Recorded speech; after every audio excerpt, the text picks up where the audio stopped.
He's the nastiest rock star the world has ever seen, and now he's trying to make a comeback, because every new public step he makes just drags his darkest controversies right back into the spotlight. And if you haven't heard of Marilyn Manson before, first, you need to understand why he's one of the most hated figures in modern rock history. And it's not just about music. This is about a person who spent decades building a persona designed to offend, provoke, and push every limit he could find. By looking at Marilyn Manson, that should give you a 99% idea that this dude, he ain't regular. Because from the very beginning, Marilyn Manson was never meant to be liked. He positioned himself as the villain with his look, his performances, and his interviews. All of it was engineered to make people angry. And for a long time that worked, and controversy made him famous. But when you spend your entire career blurring the line between performance and real life, eventually people start asking questions. And those questions come back a lot darker than any stage act Manson could have come up with. Over the years, this man has faced multiple accusations from different women that paint a consistent and disturbing pattern. More than a dozen women have accused Marilyn Manson of assault.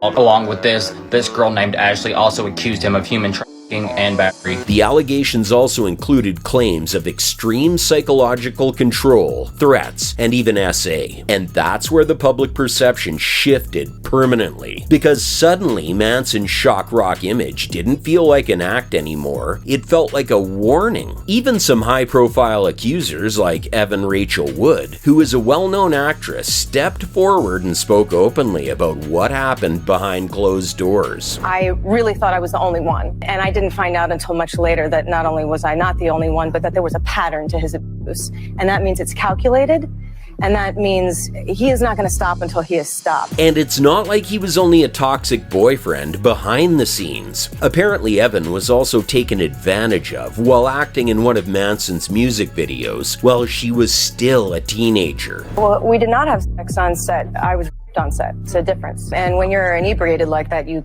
can't consent, especially as a minor. For a lot of people, the sheer volume of accusations made it impossible to just shrug it all off. And this is when the industry started distancing itself. Major labels dropped him and festivals stopped calling. Marilyn Manson went from untouchable to a manager's nightmare literally overnight. But now, after literal years of legal battles regarding these horrific accusations, he's making a comeback to the big stage, and he's doing it with none other than the singer Ronnie Radke, who's also not a saint. Hey man, aren't you that guy that slapped a girl's head open by throwing a mic stand in the crowd?